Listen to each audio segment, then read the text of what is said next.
Primeiro eu queria falar umas coisas com vocês em relação ao curso. É muito importante, muito importante que vocês façam as listas de exercícios que eu estou mandando na plataforma. Eu acho que já tem 6 listas de exercício. Tem 3 que eu mandei anteriores, a lista 1, 2 e 3. E tem mais 3 agora que eu mandei, que foi de procarioto, eucarioto, vírus. Eu também mandei de bioquímica, lista de bioquímica. A aula de bioquímica não vai ser ao vivo, eu vou subir a aula de bioquímica, mas eu queria justamente orientar as aulas de acordo com as dúvidas de vocês, os problemas de vocês. Já me disseram que tem muito problema em bioquímica com relação às uniões químicas, e também algumas pessoas estavam com problema na tabela periódica, então eu vou focar nisso aí. Eu preciso do feedback de vocês para ir direcionando. É aquele negócio, eu tô aqui para economizar tempo, para você não sair procurando um monte de coisa, um monte de material, mas eu preciso também que vocês me deem um feedback para eu ir fazendo esse direcionamento, senão acaba que nem economiza tempo. Eu vou fazer aulas das coisas que eu acho que vocês estão precisando mais e acaba ficando aquele monte de aula igual na faculdade, né? Uma replicação da faculdade aqui no curso. E que não é para ser isso, é para otimizar o tempo de vocês e o aprendizado também, tá bom? Então, me usem. Me usem. Sobre as aulas gravadas, isso não vão ser... Era o que eu expliquei naquela primeira aula. Eu não vou fazer todos os assuntos, todas as aulas gravadas. Não, a gente vai fazer revisões. Quando estiver mais perto das eras, vocês vão ver que a gente faz revisões gerais. A gente vai fazendo as revisões gerais. Então, nisso a gente aborda praticamente tudo das disciplinas, inclusive de antropologia.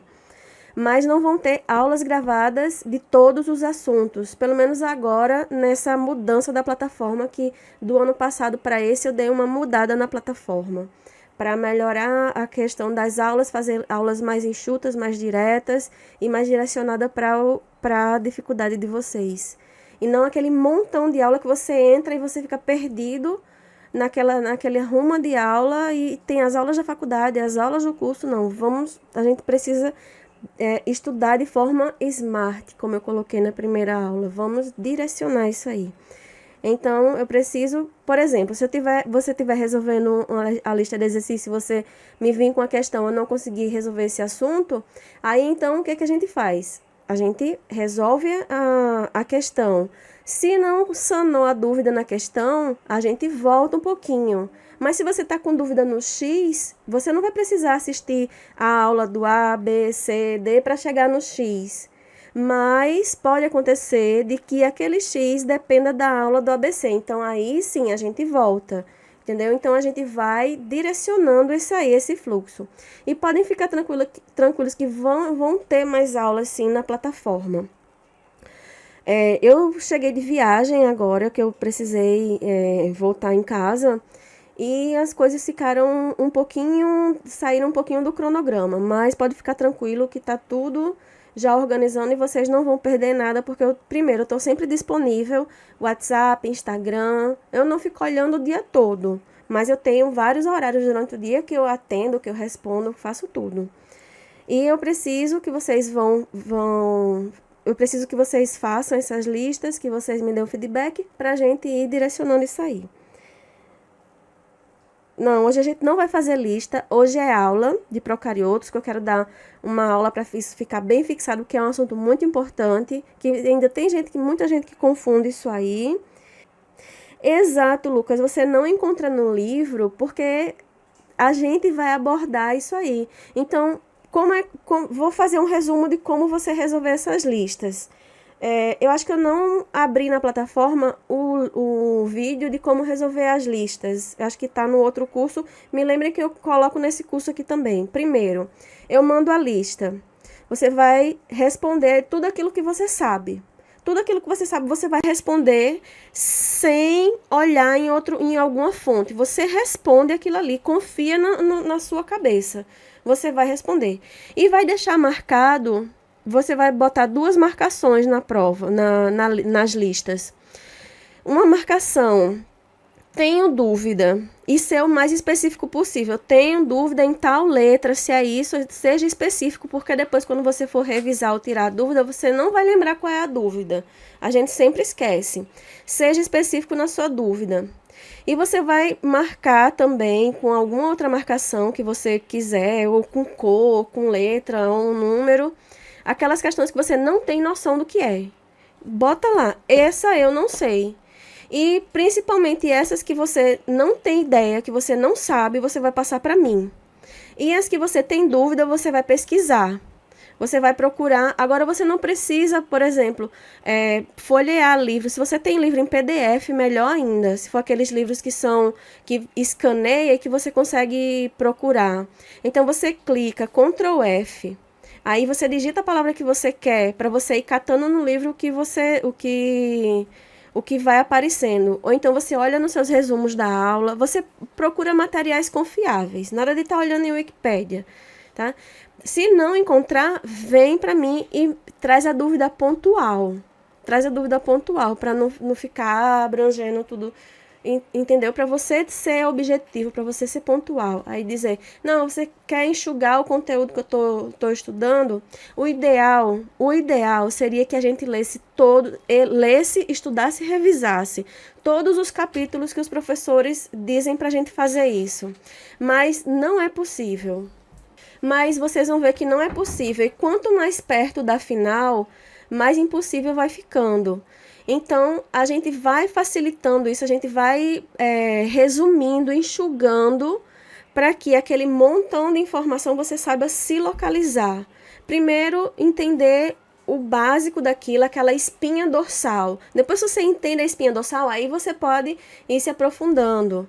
Entendeu? Por exemplo, primeiro você vai estudar tegumentário.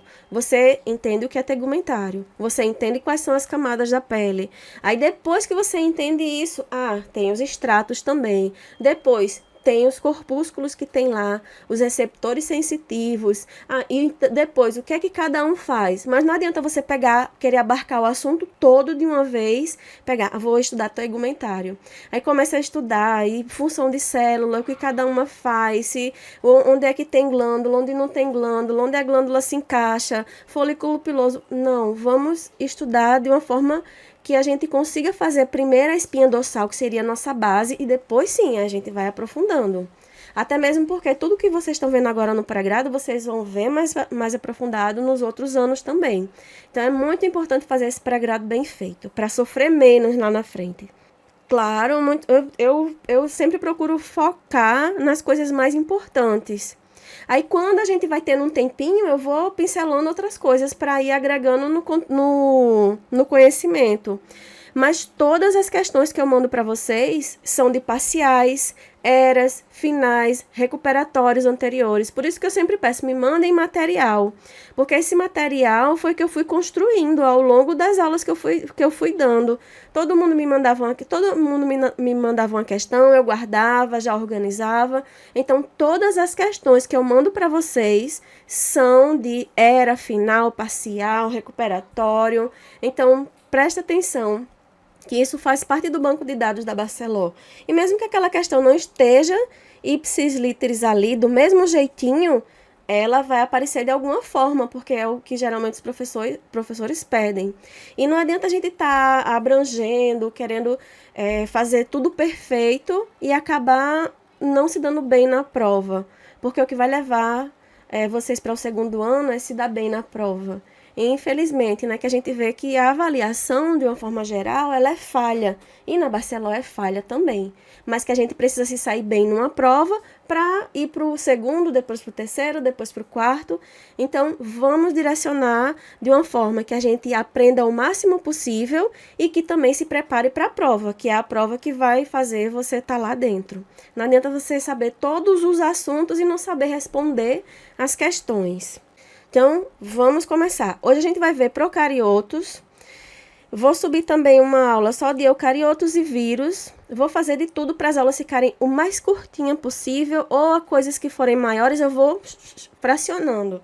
Porque na plataforma antiga, as aulas ficaram muito grandes. Eu notava que vocês se perdiam muito. Então, vou fazer coisas bem curtinhas, bem enxutinhas, pra gente...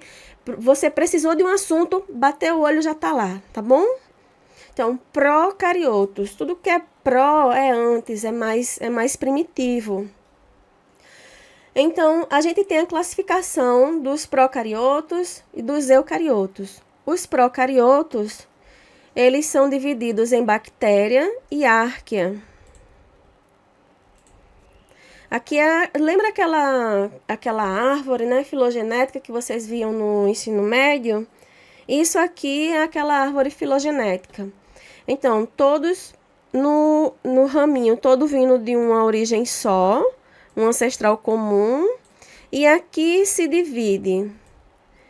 O ancestral comum evoluiu para um lado, dando origem à eucária, e o outro ancestral comum deu origem a os procariotos.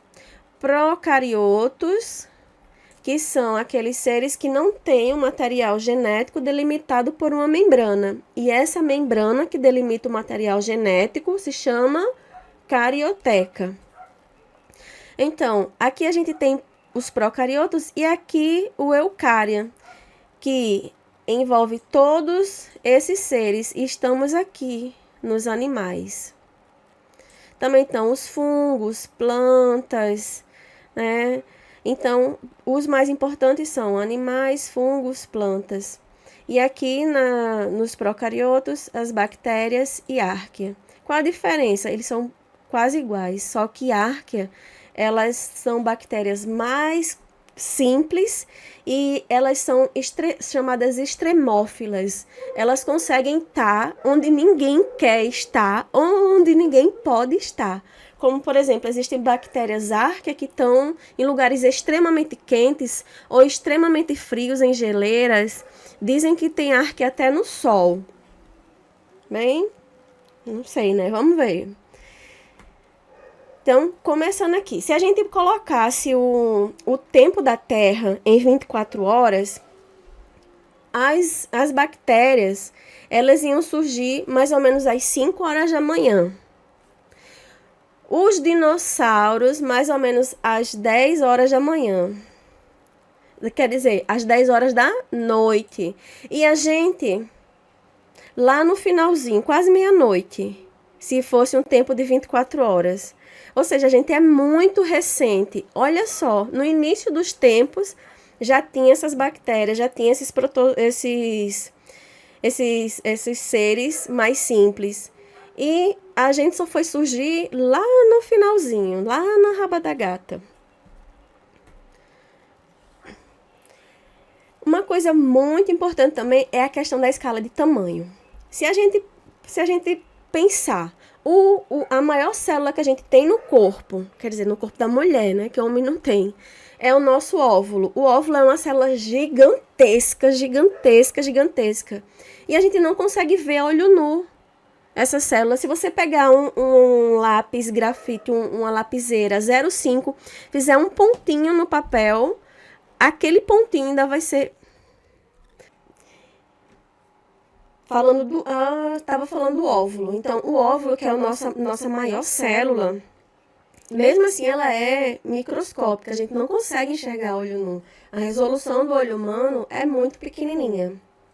Então, se a gente começar... Vamos começar da direita para a esquerda. A gente tem aqui as células animais, que já está dentro do limite microscópio. Se você consegue ver aqui.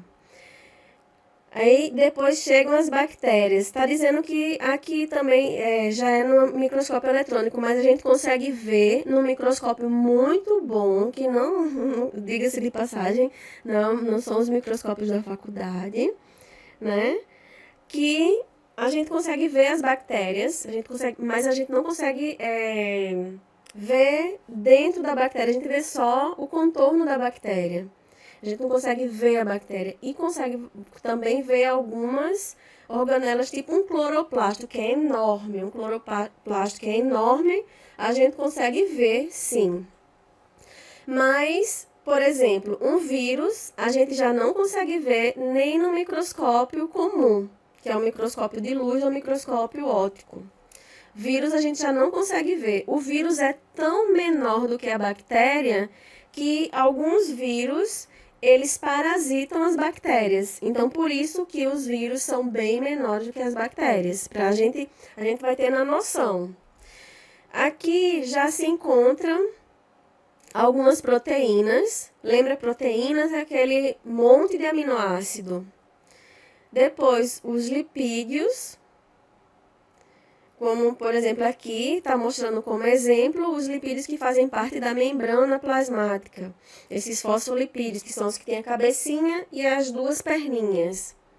Moléculas pequenas, como, por exemplo, água, e átomos. Os átomos não chegam nem a ser vistos pelo microscópio eletrônico. Algumas moléculas já estão sendo vistas assim pelo microscópio eletrônico, mas assim não é uma imagem nítida, é uma imagem bem que você tem que usar a imaginação. E desse lado aqui a gente vê os tipos de bactérias. Um espirilum, um espiroqueta porque ela tem a forma anelada. Uma muito famosa, que são os bacilos, que estão aqui embaixo. Bacilos, quem nunca ouviu falar em lactobacilos vivos do Yakult, né? E também os bacilos que estão na flora bacteriana normal da vagina, que quando eles estão desequilibrados, as mulheres geralmente têm aquela coceira, que eu esqueci o nome, mas daqui a pouco eu me lembro. Escherichia coli. Lembra que quando tem o CH em nome científico, a gente lê como um Q. Escherichia coli. A rickettsia também, que é muito menor. E aqui os micoplasmas. Que os micoplasmas são bactérias sem membrana. Elas são muito raras, mais raras do que as bactérias normais, né? Elas são em menores quantidades. Mas elas também têm doenças humanas que são associadas a elas. Vamos para o próximo. Vamos lá no próximo. Espero que todo mundo esteja vendo e ouvindo. Quem puder dar o feedback, me ajuda aí. Eu espero que tenha voltado.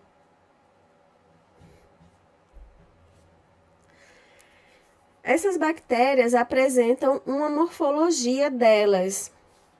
Elas podem ser em forma de bolinhas, redondinhas, são esferas, que são chamadas cocos. Se elas forem alongadas, elas são chamadas de bacilos. Se elas tiverem um formato de uma vírgula, elas são chamadas vibrião. Geralmente não é muito meia-lua assim, não. Ela é mais nessa forma assim. Tem uma cabecinha e puxa para baixo. Se ela tem esse formato de fio de telefone ou interfone,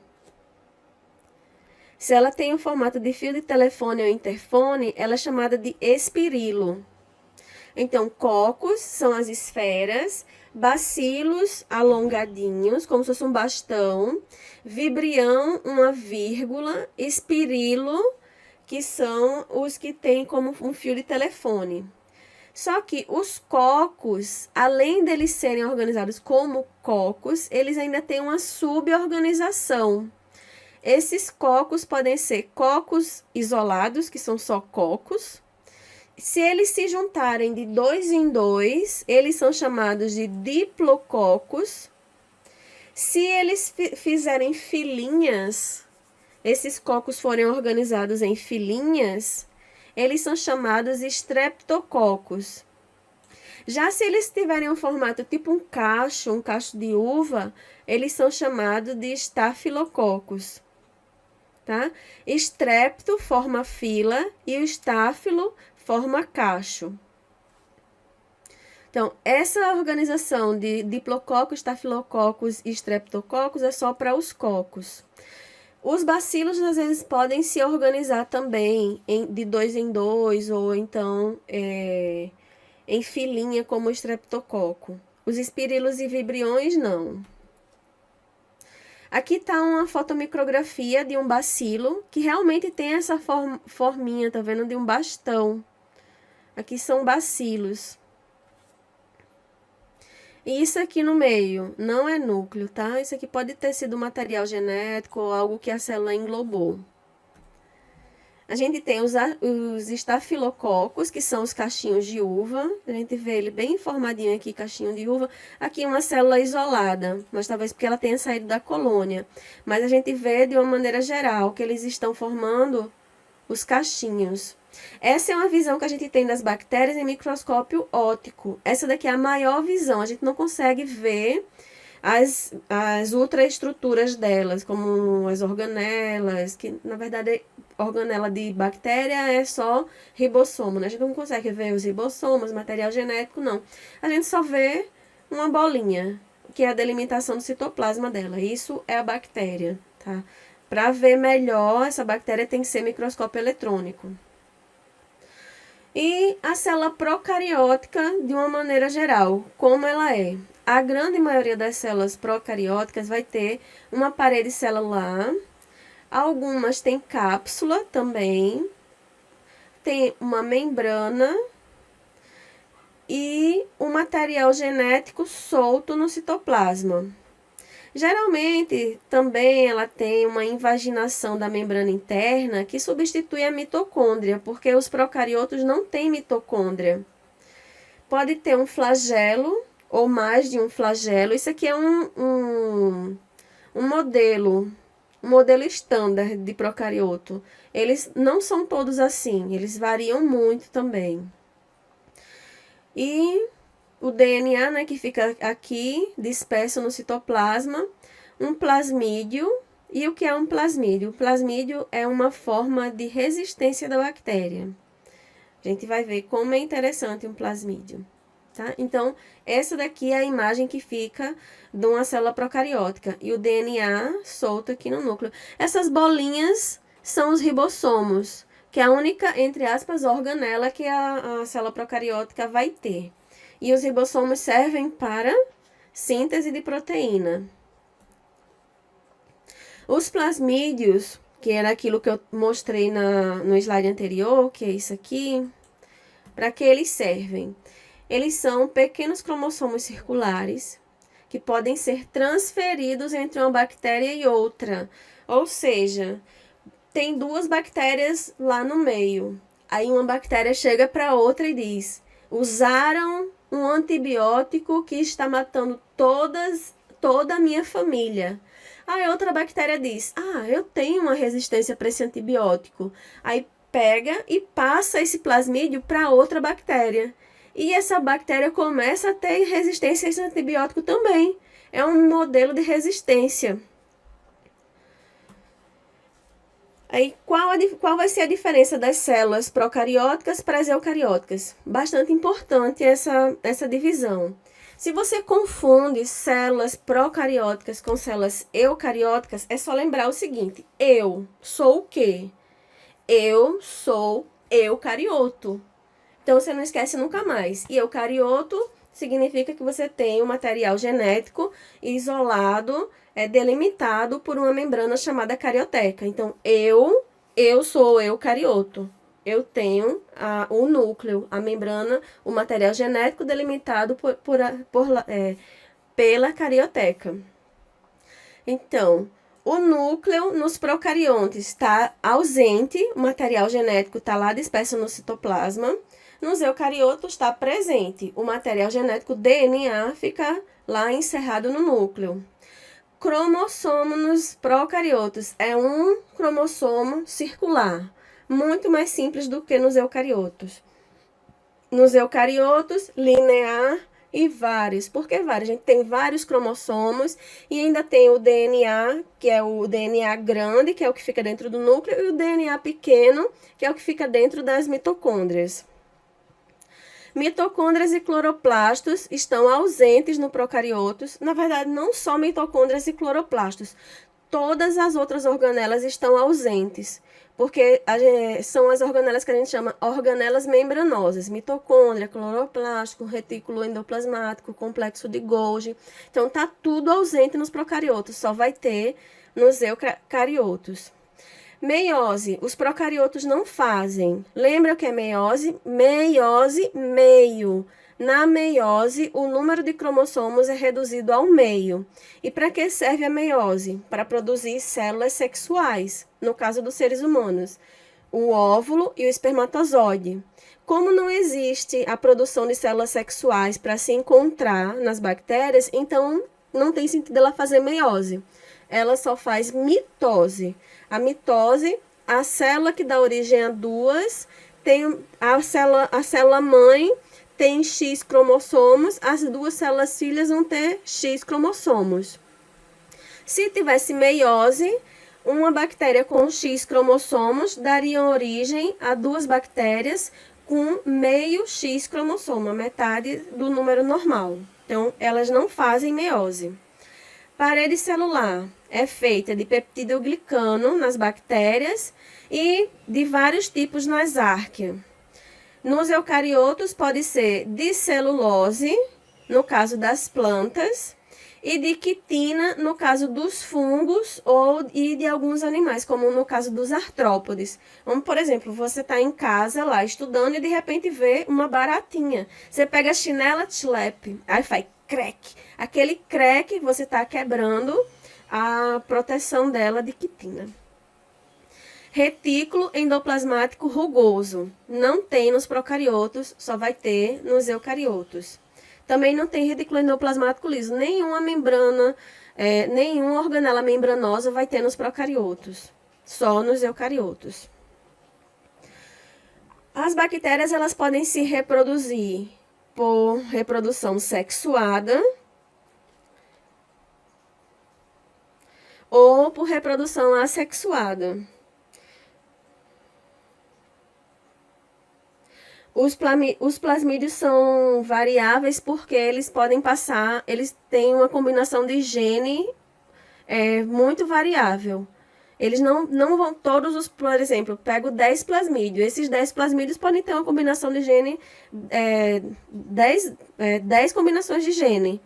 Então, por exemplo, existem plasmídios que dão resistência à penicilina, por exemplo.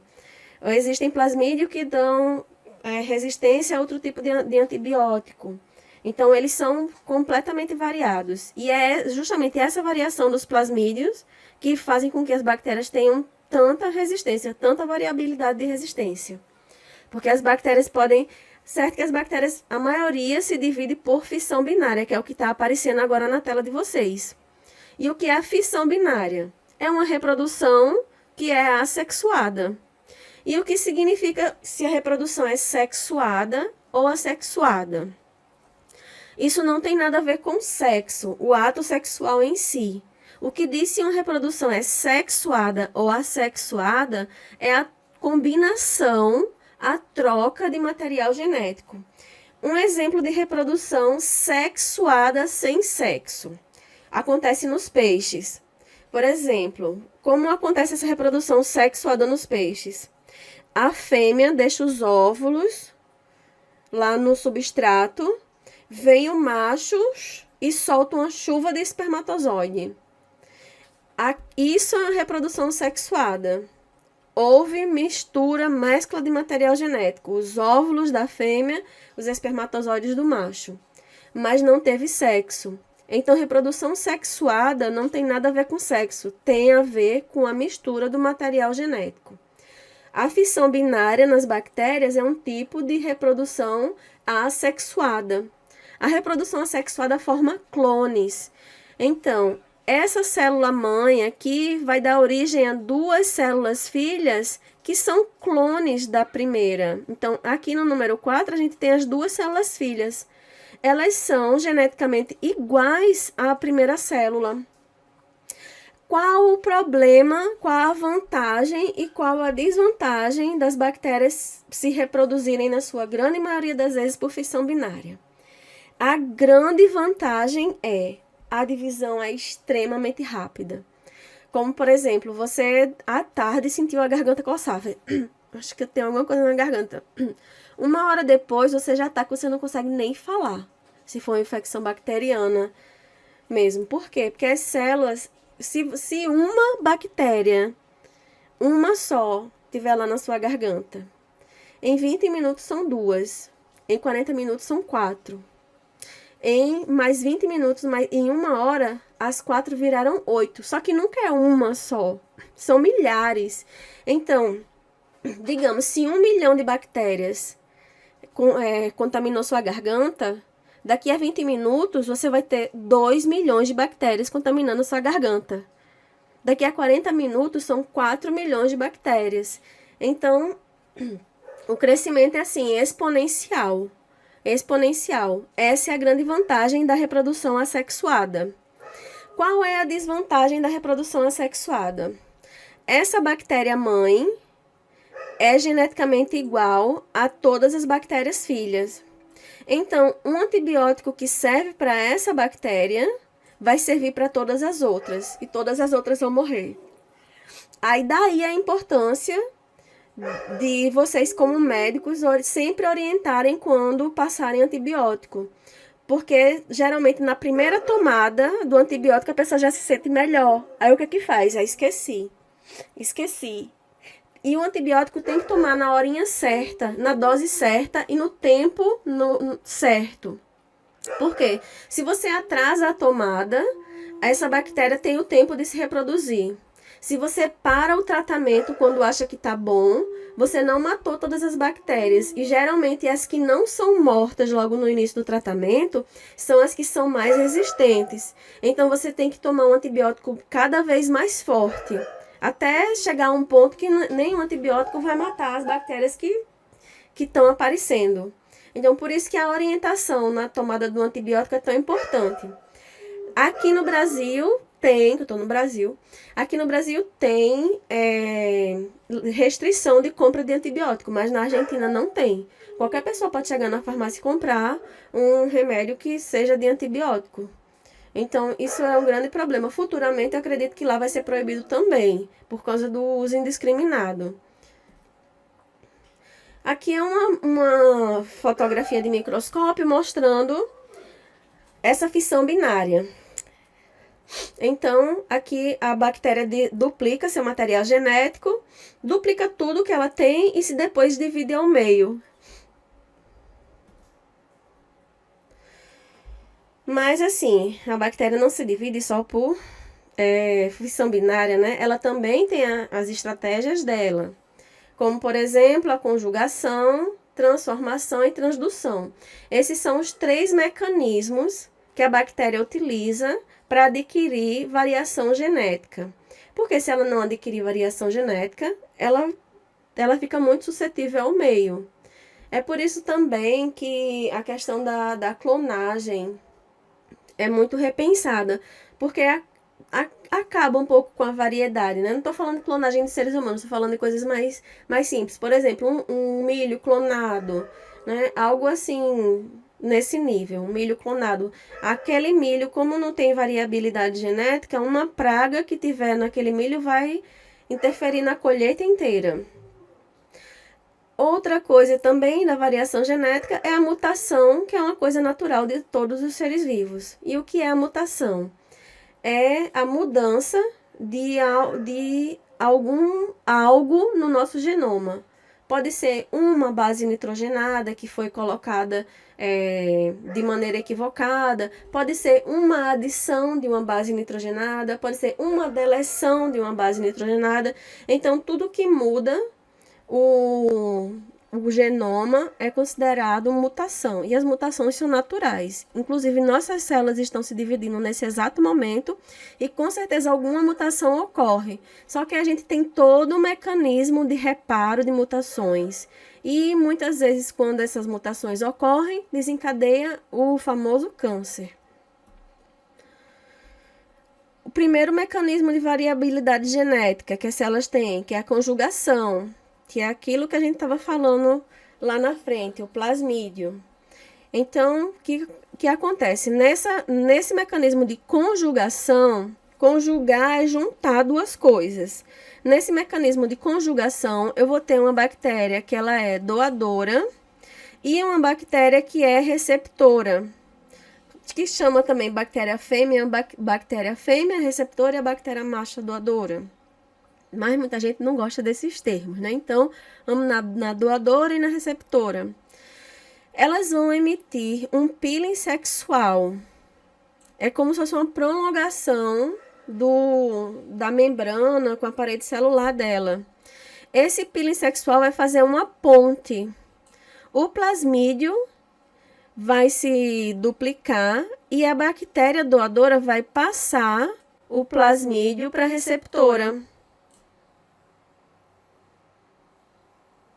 Então, o plasmídio da doadora vai passar para a receptora. Depois, elas retiram o peeling sexual e a doadora e a receptora continuam com os seus plasmídios.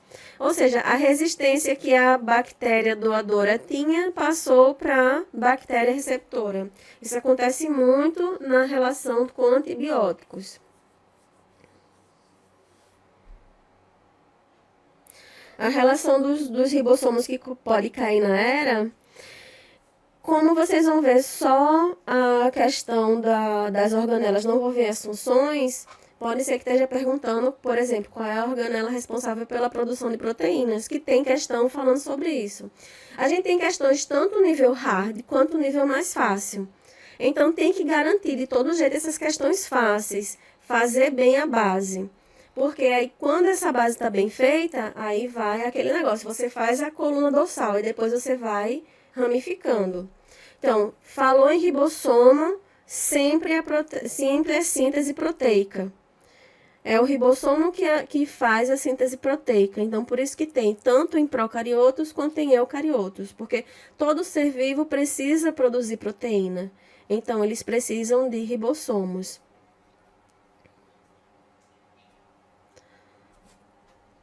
Aqui é uma fotomicrografia de duas bactérias, uma que é a doadora e outra é receptora, não dá para saber qual é, e elas emitem um pili ou pilos para transmitir o material genético de uma para outra. É uma ponte em que o material genético atravessa essa ponte e vai de uma para outra. Isso aqui não é desenho, isso aqui é uma foto do microscópio. E o que é que tem a ver, né, essa variação genética? Olha só, a gente tem duas doenças aqui. Uma infecção de garganta. Tá vendo as pústulas de pus aqui? Então, esses amarelados são as pústulas de pus. Essa infecção de garganta é uma infecção bacteriana. Tá? Provavelmente, se a pessoa tomou um antibiótico, tudo, achou que estava bom, parou o tratamento. Só que acontece que quando essa bactéria não é bem tratada, ela adquire resistência. E tanto a infecção de garganta simples, que com um antibiótico simples, que nem precisa de ser de primeira linha ou de terceira geração, ele cura. É a mesma bactéria que causa uma doença gravíssima que leva à morte, que é chamada fasciite necrosante, que a bactéria vai comendo toda a pele, todo o tecido da pessoa. Então, são as mesmas bactérias que causam uma doença simples e uma doença mortal.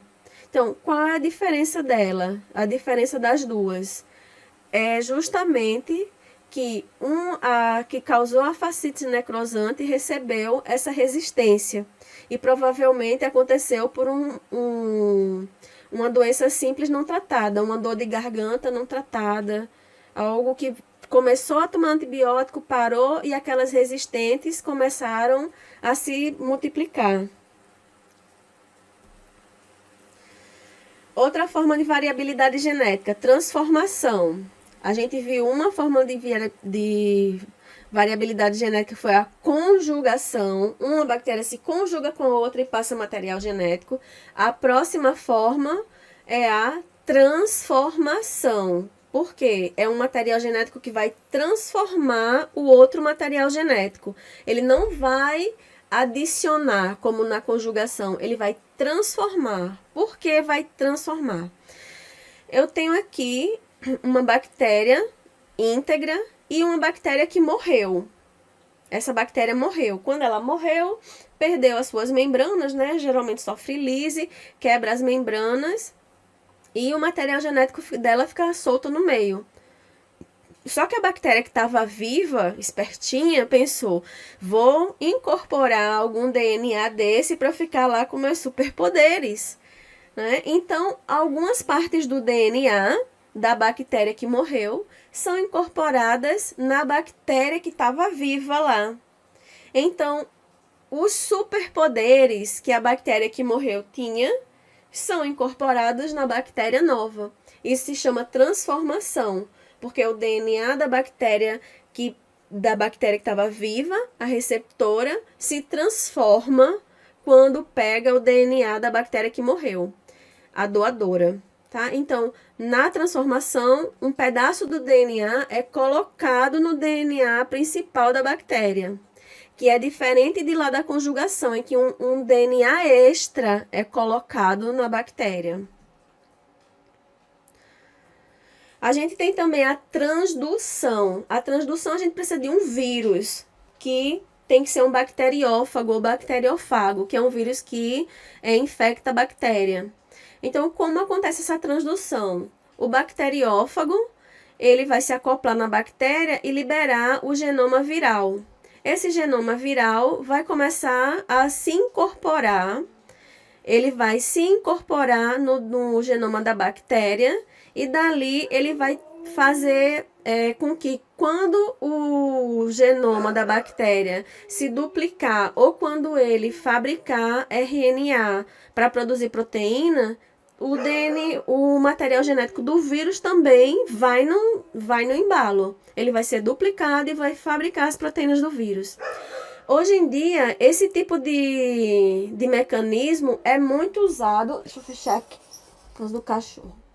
Esse tipo de mecanismo é muito usado em laboratório para introduzir pedaços de DNA que são úteis para o ser humano em bactérias, para que quando elas se reproduzam, também reproduzam esse material genético para produzir a proteína que o homem quer. Então, ele usa vírus como vetores e coloca o material genético que ele quer no vírus, o vírus injeta na bactéria e a bactéria incorpora esse DNA no DNA dela. Quando se divide, também divide, e quando produz as suas proteínas, também produz a proteína do DNA, que é exógeno. Aqui a gente vê uma transdução ocorrendo na vida real. A parede celular de uma bactéria e aqui um bacteriófago inserindo o DNA nela, que é a cabeça do bacteriófago inserindo. A qualidade é ruim? É, porque é uma fotomicrografia mesmo. Então, a parede celular bacteriana. A parede celular bacteriana pode ter duas características que são bem básicas. E essas características, elas são usadas no exame. Eu não sei se vocês já ouviram falar ou se já fizeram algum exame, alguma cultura bacteriana que dava assim: bactéria gram-positiva, bactéria gram-negativa. Essa classificação de Gram era o cientista que fez esse tipo de classificação. Até hoje ele é muito importante porque separa as bactérias em dois grandes grupos. Quando a gente vê no exame que a bactéria é gram-positiva, então a gente faz um tratamento para ela. Alguns antibióticos são específicos para bactérias gram-positivas. Quando a bactéria é gram-negativa, ou seja, não se cora com a coloração de gram, então é outro grupo de antibiótico, é outro tipo de tratamento. Isso a gente utiliza até hoje na clínica. Faz o exame, se for gram-positiva, tem aquela gama de antibiótico que funciona. Se for gram-negativa, então outra gama de antibiótico que funciona. E qual vai ser a diferença dessas duas bactérias, as que são gram-positivas e as que são gram-negativas? os peptidoglicanos que tem arrodeando a bactéria. Nas gram-positivas, a gente vê que tem uma camadona de peptidoglicanos. Uma camada enorme de peptidoglicanos que se coram com a coloração de gram. Já nas gram-negativas, a gente vê aqui. Vamos ver novamente as positivas. Essas de roxinho são as gram-positivas porque a coloração de gram deixa tudo roxo. Então, a gente vai ter uma camada larguíssima de peptidoglicanos antes da membrana plasmática. Então, essa camada de peptidoglicanos conseguem se corar, elas são coradas com a coloração de gram. Então, fica tudo roxinho. As que não são coradas com a coloração de gram, que são chamadas gram-negativas, a camada de peptidoglicano delas fica entre duas membranas. Então, a gente tem uma membrana externa, uma membrana interna, que é a membrana celular, e a camada de peptidoglicanos fica aqui no meio. Então, a coloração de gram não chega até a capa de peptidoglicanos, então não cora. Aí elas ficam vermelhas porque utiliza outra coloração. Então, as gram-positivas são as que são coloridas com a coloração de gram e tem uma capa de peptidoglicanos.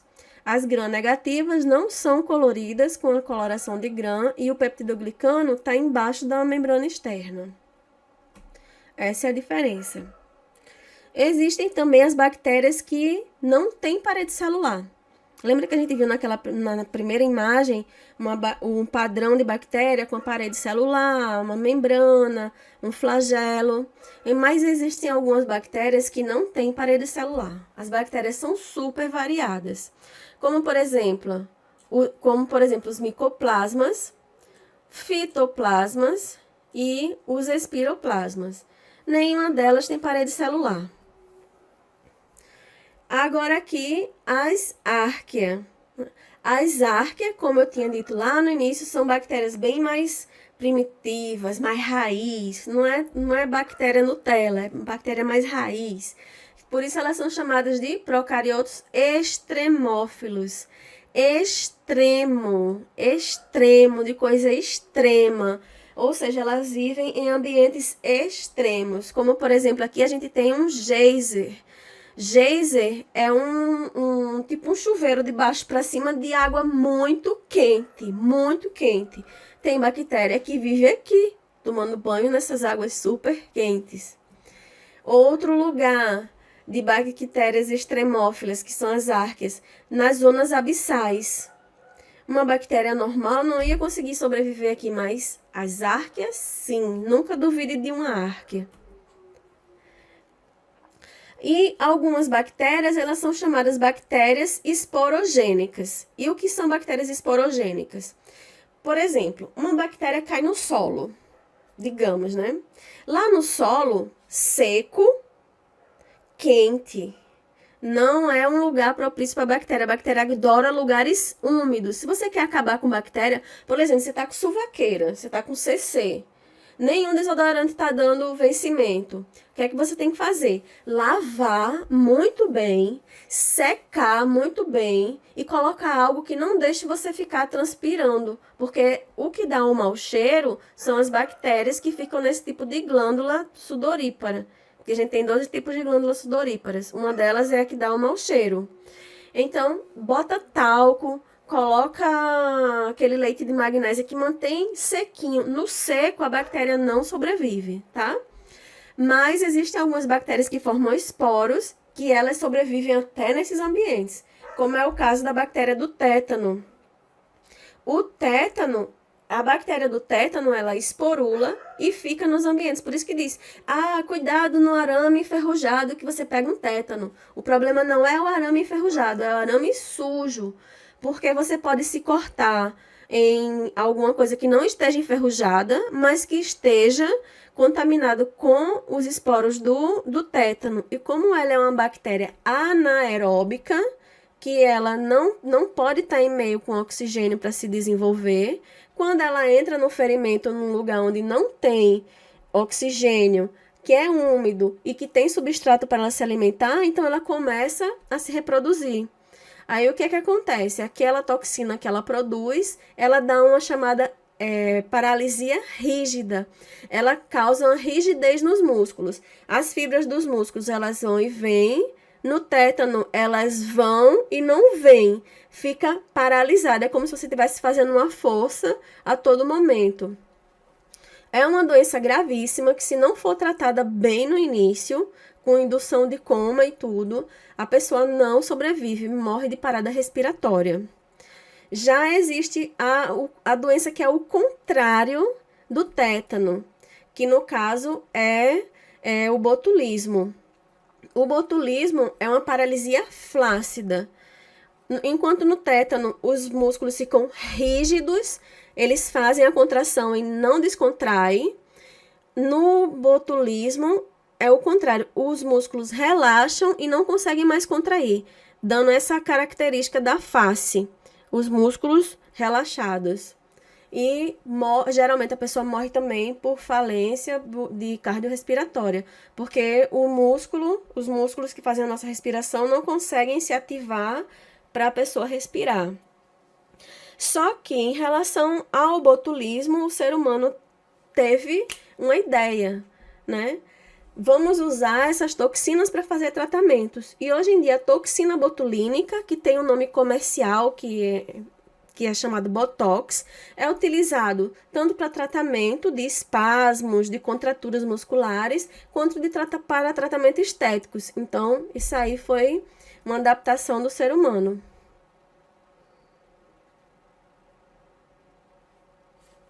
As bactérias que não possuem parede celular são essas aqui: os micoplasmas, fitoplasmas e os espiroplasmas.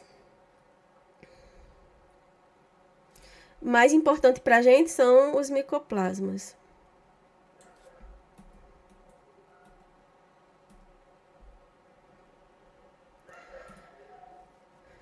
Então, voltando aqui, tétano, botulismo.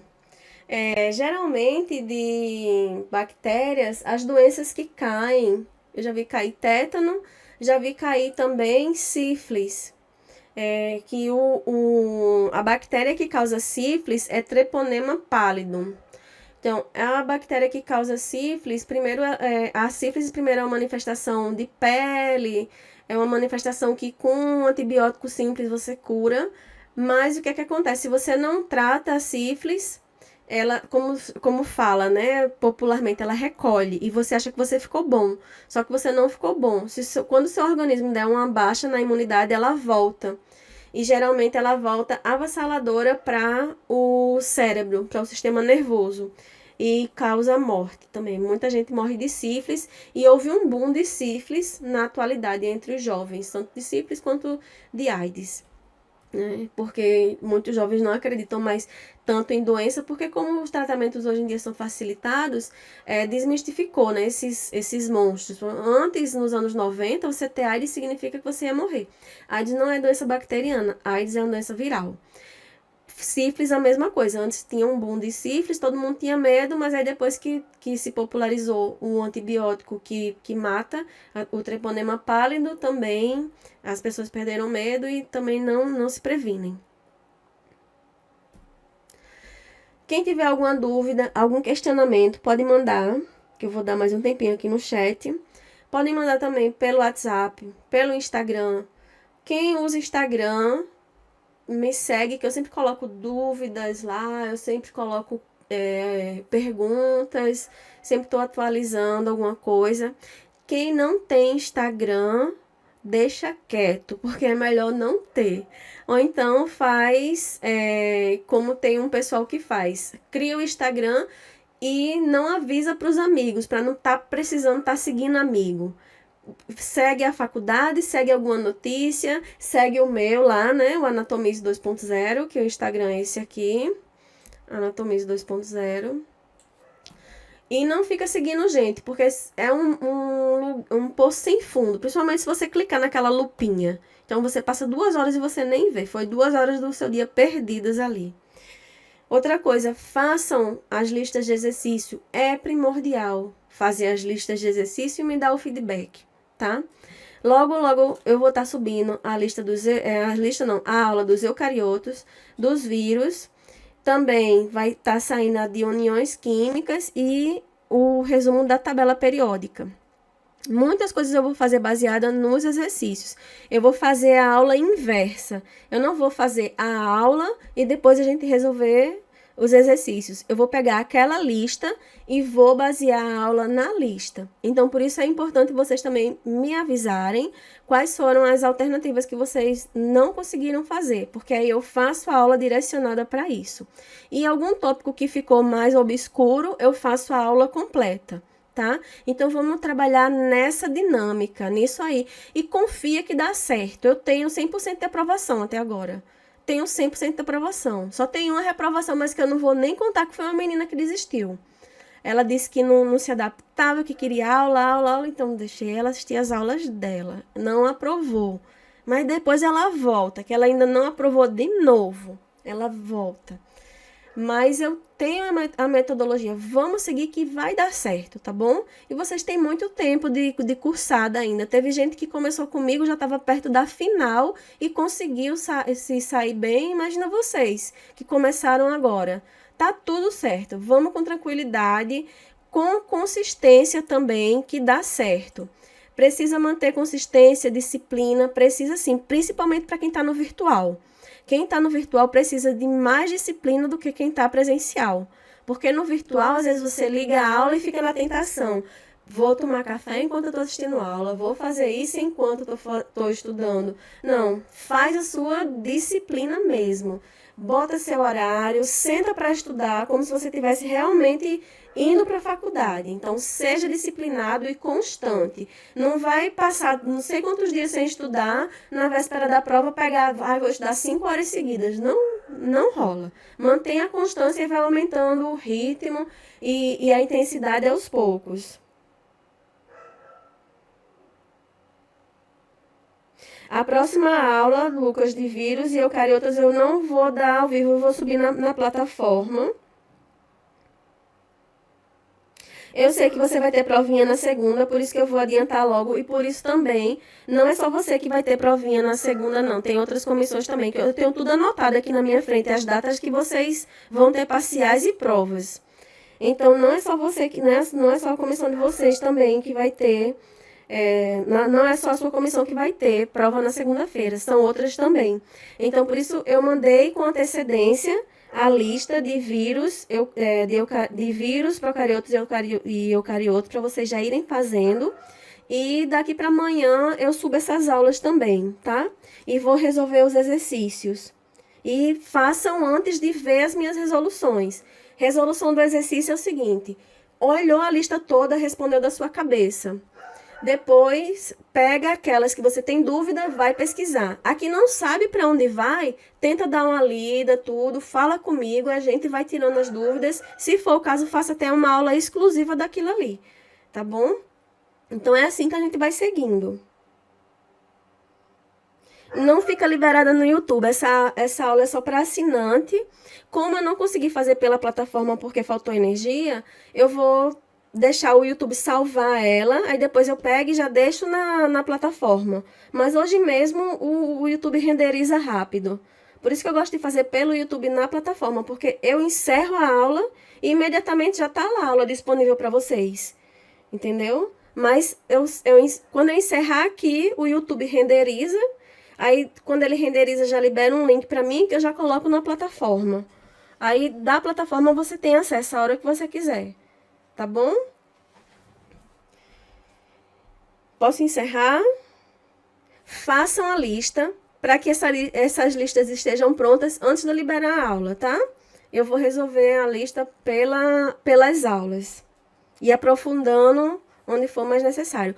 Confia no processo que dá certo, tá? Eu sei que a gente tem uma cultura, principalmente aqui no Brasil, de aula, só é bom se tiver aula daquilo. Mas exercitar é muito importante também. Então, confia em mim, confia no meu processo que tá dando certo até agora, né? Não é com você que vai dar errado. Tá dando certo com todo mundo. Então, com você vai dar certo também. Obrigada, Adriana. Obrigada, Lucas. Todo mundo, beijão. E até qualquer hora, né? Vocês podem mandar mensagem pra mim no WhatsApp. Beijo. Tchau.